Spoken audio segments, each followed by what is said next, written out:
When I heard the thunder, I could feel the rain. It's the same to me, just different name.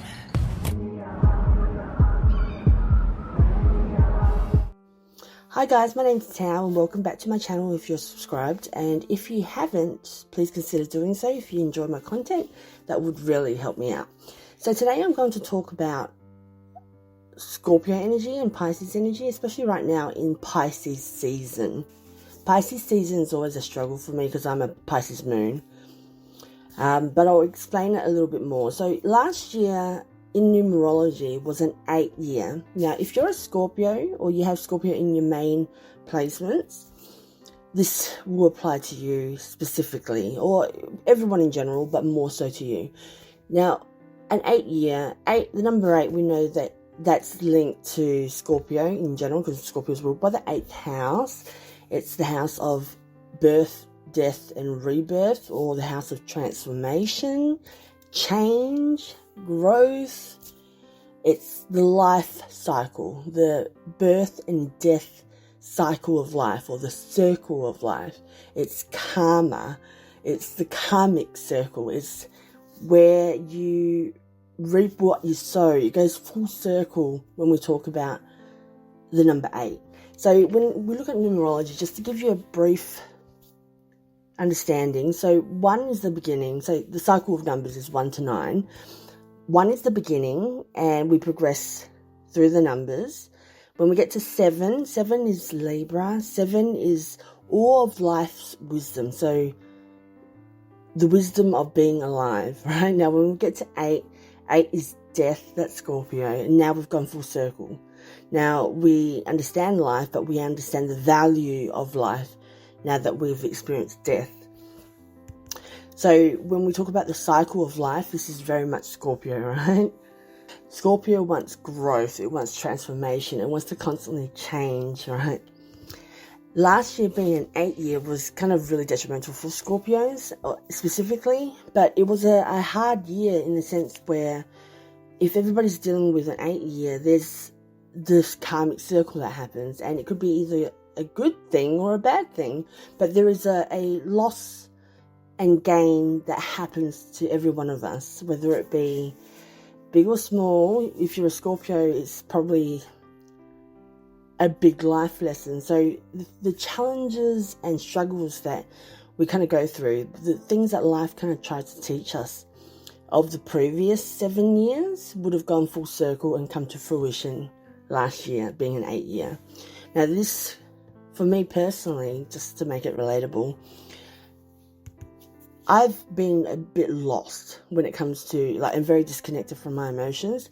I understand it consciously, but it's been a struggle for me to change. And when I say that, it's, in a sense, you know how when we explain Scorpios, they're very extreme and very intense, and the pendulum swings hard, right? As far as it can go in one direction. We go as far as we can go and try to experience everything we need to experience. We try to understand everything we think we need to understand about anything, right? We push limits and boundaries, and sometimes that's not a good thing. Sometimes we go too far, but we always do, right? We see where the lines are, and we see how far we can push things, and that can apply to anything. We just see how far we can get away with things or do things, or we just love pushing these limits because we don't know how far we need to go, you know? And you could say that you're in a dangerous position because it could turn, we'll go 180 in an instant, but still, you just keep pushing, you know? You'd be hanging off a cliff, almost plunging to your death, but you want to see how far you can go, because that's what Scorpios do. We're so intense and polarizing like that. And that's kind of like how it was. It's like I understood everything I needed to understand about my situation, because I'm very, self-reflective and obsessive when it comes to self-growth and development. I'm always trying to fix my shit. And it's been exhausting because it's been so long, right? But it's just I know the information. It's easier said than done. I can talk a lot of crap, But if I can't walk the walk, it's pointless, right? I understand it. And sometimes when I look at these different perspectives and explain things in different ways, different analogies and metaphors for people to understand, you know, even these videos that I do, it's like I'm exploring different perspectives to understand that one thing that I've been trying to overcome, or this challenge, just in different perspectives and different ways to understand it. Just, it's like I'm trying to convince myself to believe it. I know that logically it makes sense. Consciously it makes perfect sense. It's logical, it's rational. Just do it. But then it just, there's so much resistance as well. Like, I know, why can't I just do it? But then there's another part of me, the other part of me, where it's so defiant and rebellious and resistant to it. And I don't know if it's just because I need to, like, really almost plunge to my death on that cliff edge before I go back the other way. Like, it's just, how far am I going to take it? And it just felt like last year, without me even, like, knowing this, things didn't matter as much to me anymore. It was like I was easing up on the shit that I had been, like, anxious and worried and concerned and consuming myself with for all those previous years. Suddenly it just didn't affect me as much as it used to. I mean, it still does, but not to the extent that it used to, because that doesn't serve me, right? It was like a moment of, okay, let's start accepting this now. And I have no idea why it took that long for me to do that. And like I said, maybe it's because it's my Scorpio trying to push the limits. It's like, you know, you got to do something, but you're trying to find an easier way around it and avoid that direct thing that you should be doing.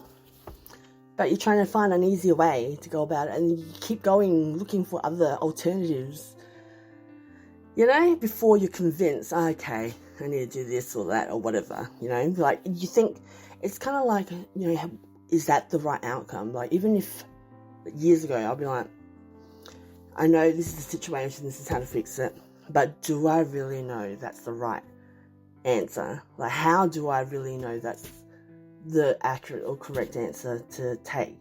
You know, maybe I should just sit on it for a bit and see if there's another perspective I can look at, or another way to do this. Oh, Scorpio is infuriating, isn't it? But that was an 8-year. Like, for me, it was more so the epiphany, and now I can connect. It's like I finally took a step forward to reconnect with myself again, you know. It just took like 8 years, but of bullshit. Or the beginning of letting go. Other people may have experienced losses that they weren't prepared for. I mean, Scorpio is ruled by the house of death. It's about loss in general and the value of things. And it's difficult. It's always difficult talking about loss in general when it comes to Scorpios, because, you know, when we, you know, the karmic circle, it's always going to be a give or take. Usually it's both, but depending on the perspective you're looking at.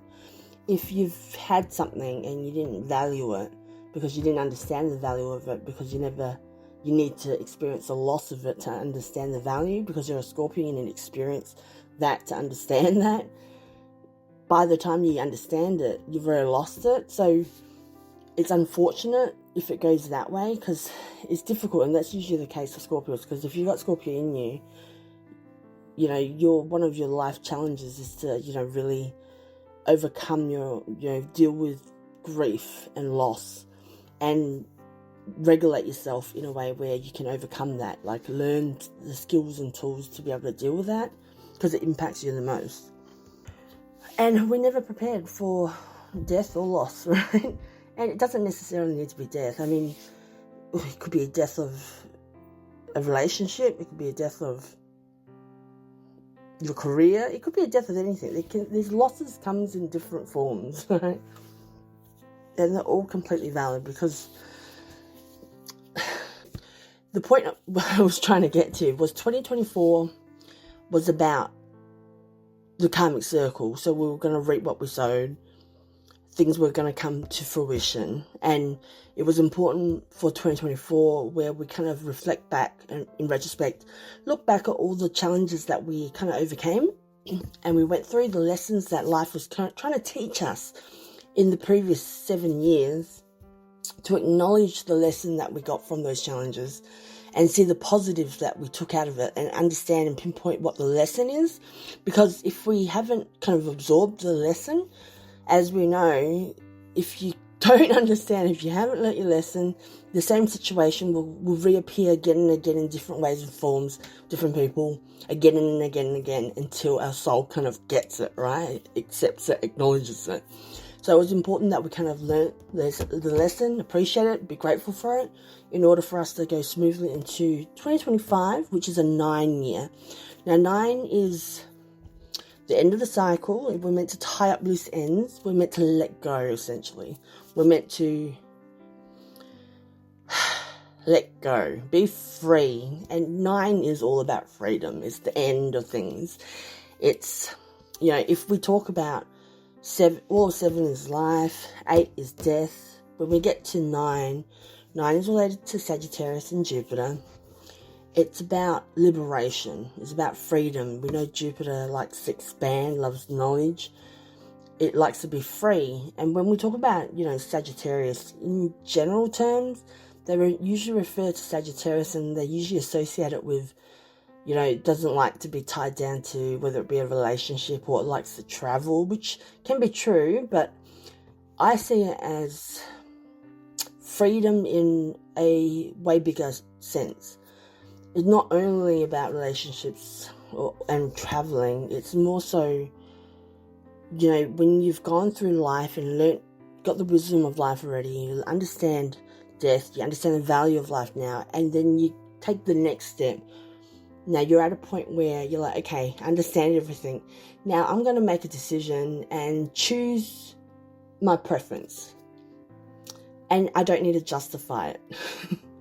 I don't need to explain it. And I want freedom and liberation from any constraints. And there's a lot of constraints in being alive.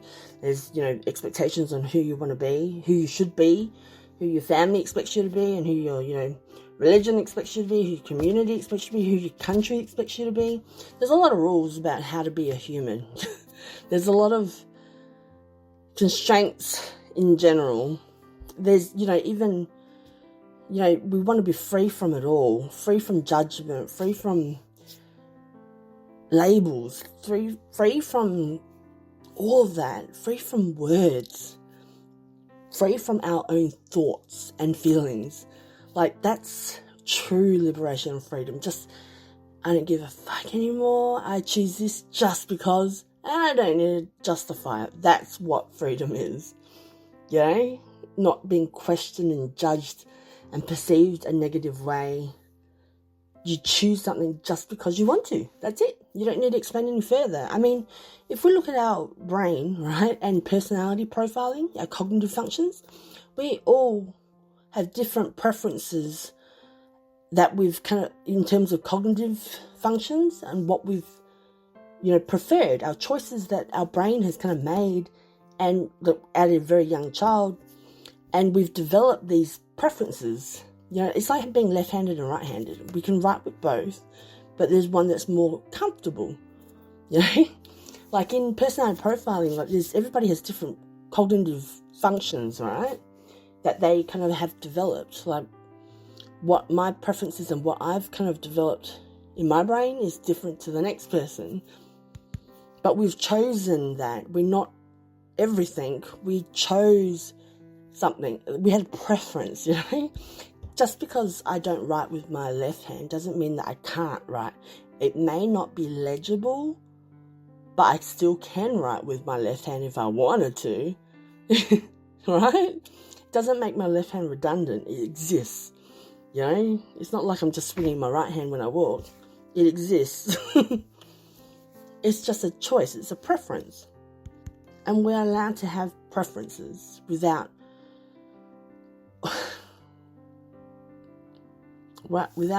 being controlled by everything out there externally, just to be who we want to be. That's about 9. That's this year. It's about we need to let go this year, and it's letting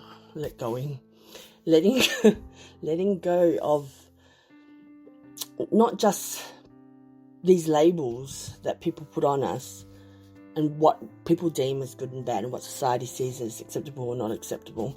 It's about our constraints that we put on ourselves as well.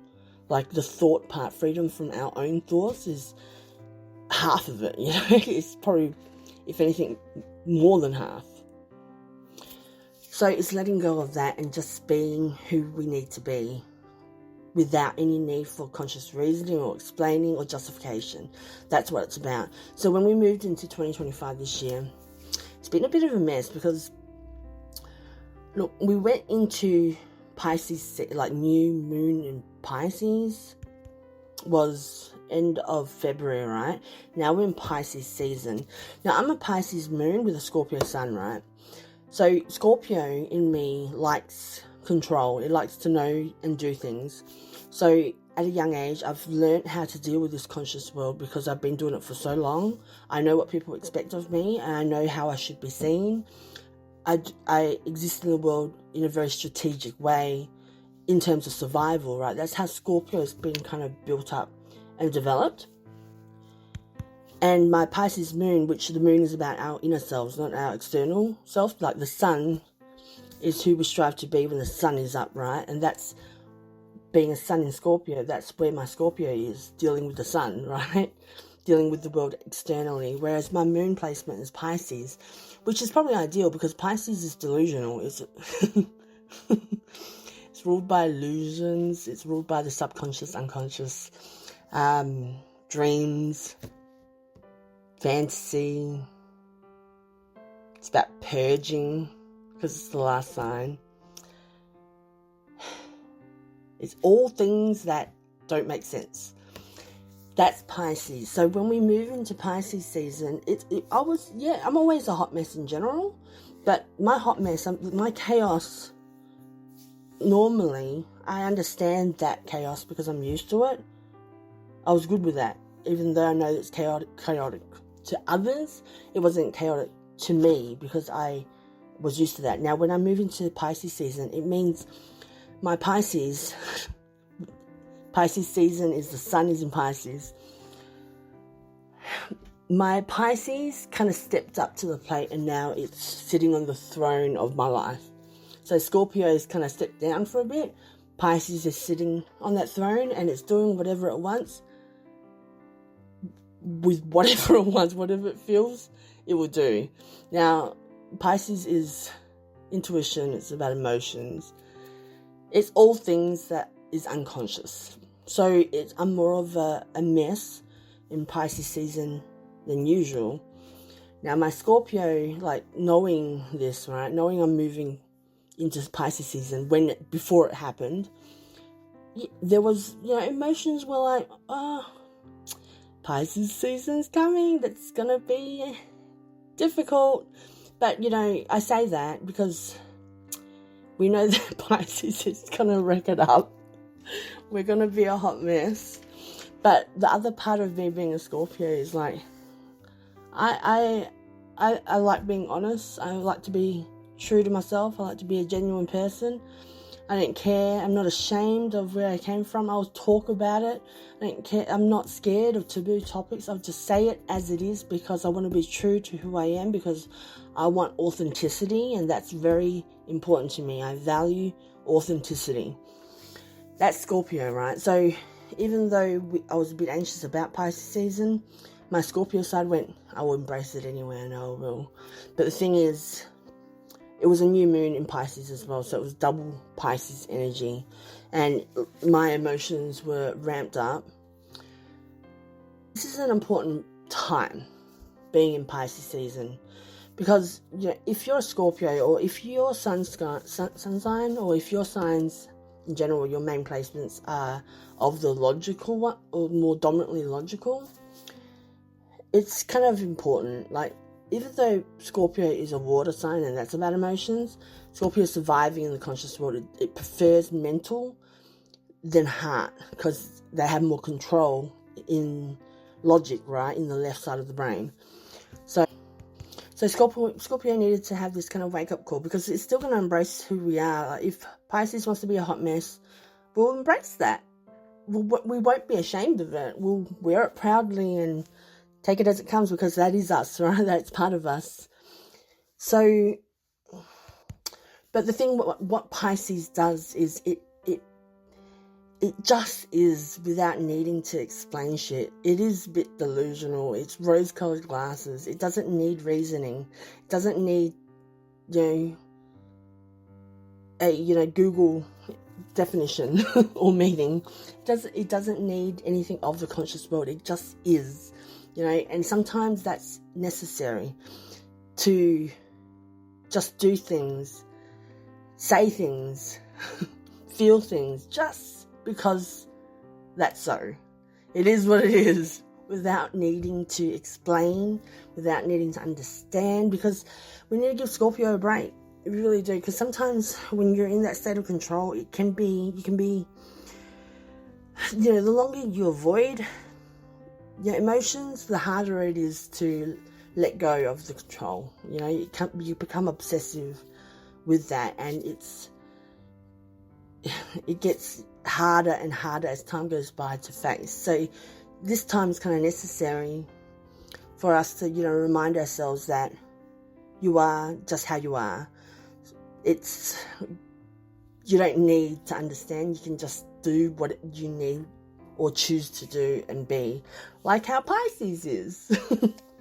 Pisces season with new moon in Pisces, that's double Pisces. It's all about believing, because Pisces is about belief and hope. It's got a lot of hope. It's really delulu, right? Like full moon in Virgo. Now, Virgo is the opposite of Pisces. So, I usually explain Pisces as, spiritual. The spirit rules spirit world, whereas Virgo rules the real world. Essentially, Pisces can usually help you when it comes to psychological health or emotional health, whereas Virgo, the other service sign, these are the two service signs, whereas Virgo is more real world, more earth. It is an earth sign, so they help with practical health, physical health, practical health, things of the conscious world, of real world. Like, if we have an idea or belief or something that we believe in or feel about, this is the time when Virgo moon, I think it's an eclipse as well, so it's big time, Virgo will make it happen. It's the best time for Virgo to make it practical and bring it to the real world. You have a belief, bring it to the real world. So take advantage of that, right? So make sure you're open to that. Because remember, the 9 year, which is this year, is the year of letting go. Because we don't want to take the shit that we've been dealing with and holding on to and concerning ourselves and stressing over and overthinking about for the last 8 years to continue to next year and live in another 9 years, in another 9 year cycle. We don't want to take that to the next cycle. So remember, if you want to get rid of if you want to close that chapter, get into that mindset, because this is the year to start really letting go and rounding things off that you've been struggling with or challenged with, and you know that you need to let go. This is the year to do it. So take advantage of it. So when Virgo moon happens, Virgo full moon, when we move into April is the beginning of the zodiac. It's Aries again, right? The first sign of the zodiac. This is when, and 4 is the number of foundation. So, like, it's the walls that surround the family. It's the rock. This is where the slab is kind of built. So if you needing to make decisions or make some choices in your life, or start projects, start a business, if you want to make a life choice, like a big one, you want to build a house, buy a house, start a family, all these big projects or whatever it is that you want to do, it's best to start it in April, because that's the foundation. It's more chances for it to kind of continue, because that's the first sign is the pioneer. It's where it all begins. So focus on that. Get your shit together. Let's start let's close this. Let's move on, guys. This is the year of letting go. Hopefully we do. Anyway, so I just wanted to share that. I probably should have shared that in 2024 because it probably would have been better if I did, but it's been a whirlwind. Hot mess, remember? Anyway, so here goes to a better year than last year, guys. I wish everybody well. I hope you're staying safe and strong and healthy and happy. Anyway, until next time. Won't you follow me in the jungle?